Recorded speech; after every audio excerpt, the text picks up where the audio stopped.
Well, Yeah. part of the whole emotional intelligence is this self-awareness, Yes. right? Where, so like for most people who are new in leadership, they, like you mentioned, they're not trained. I certainly wasn't trained. There are parts of what I did in the early years of leadership and management that were good, but I was probably a better leader when I wasn't a manager.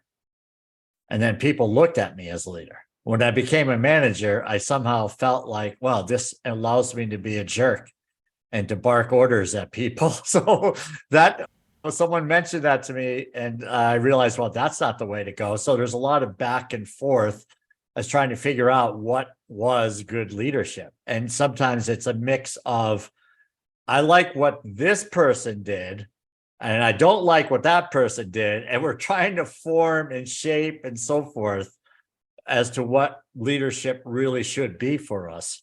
But that first step is really getting to know yourself, which is what a lot of us don't do, right? We're just not, don't have the time. We don't make the time for that. But what do you suggest as to how someone can become a little more in tune with themselves, be a little more self-aware? Yeah. So there's a lot of examples that you could bring into. For instance, I use the analogy of putting a mirror in front of you. Okay. So for instance, we could say, okay, here's you giving an order, and how does that come across? And what are you trying to accomplish? Because if you say to somebody, okay, I want you to do that, that's all they're going to do. They're not going to be committed. They're just doing, what you ask them to do. But if you ask them to think about it, if you ask them for their opinion, and you make them part of it, you make them owners of that, you know what? They're going to do it perhaps better. They're going to do it faster. And they're going to have a better relationship with you because the way, you treat them. And you mentioned the managers and leaders. When we discuss that in class, we don't say, don't do one and do the other. Is you need both. And there are situations in which you need to be a manager. And there are situations in which you need to be a leader. Now, the trick is recognizing them, okay? And, with training, with practice, whatever, but be aware that you're going to need both. And just, the right situation, when you had to say, hey, get out of this room because something's happening. Well, that's the manager giving a direction. And then you better do it because it's something, right?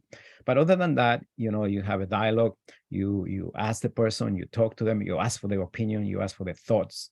Because one of the things that I find in coaching and also in dealing with employees is there's a level of apprehension. And we talk about emotional, there's a level of fear.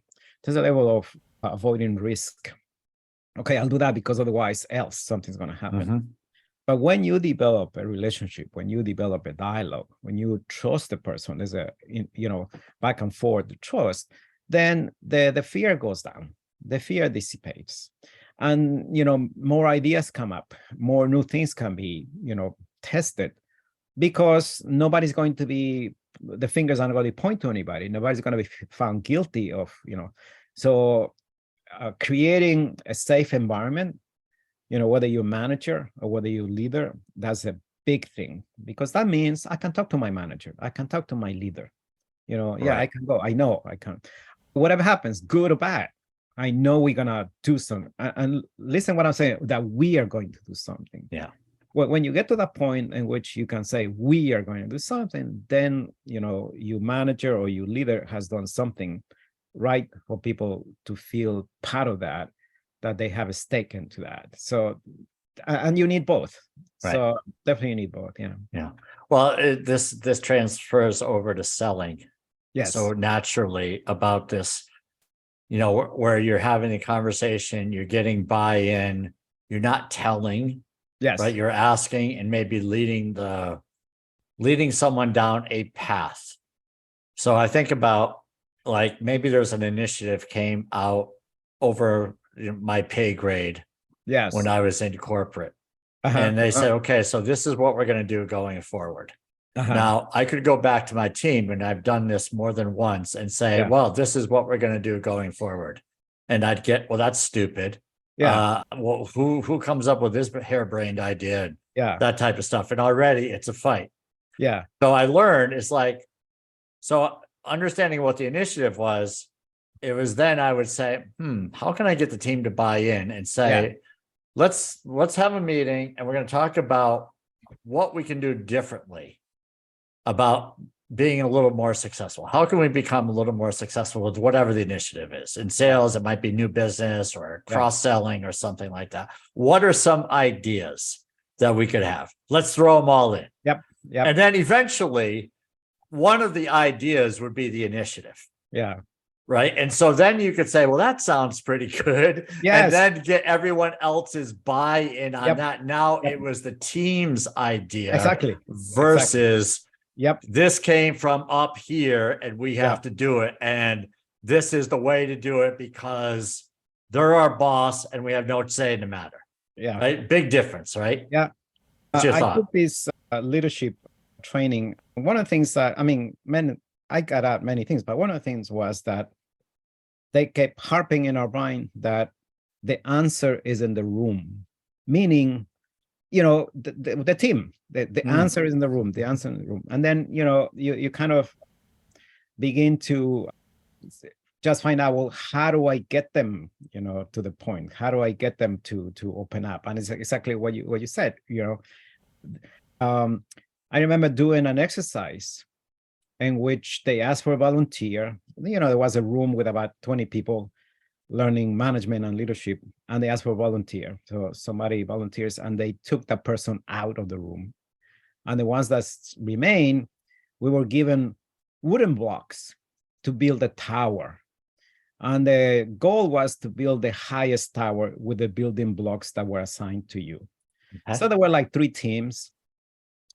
And we tried this, we tried that, but finally they told us exactly how to use the blocks to build the highest tower possible.